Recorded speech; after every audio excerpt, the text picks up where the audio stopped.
Hello. Hello sarpanch, आमच्या शेतात भांडण आली धुऱ्यामुळे लवकर या. हो यायला.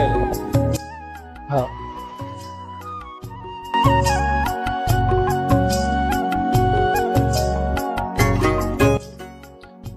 हॅलो नारायण, हा बोला ना सरपंच साहेब.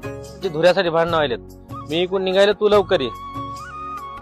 बरं बरं बरं, यायलो यायलो.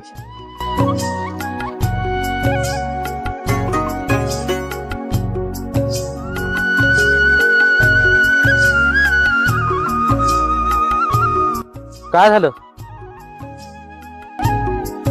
काय नाही सरपंच साहेब, मोहा धुरा मी कोरायलो, ते सकाराम यायला ओरडायला शिवा देऊन गेला काम करायला आमच्या. काला कोरायली म्हणून गेला ते. ते सकारामचा भाऊ यायला, मी त्याला बोललो तर आल्याच्या बाद आपण धुऱ्याचं काय ते बोलतो. बरोबर. इकडे इकडे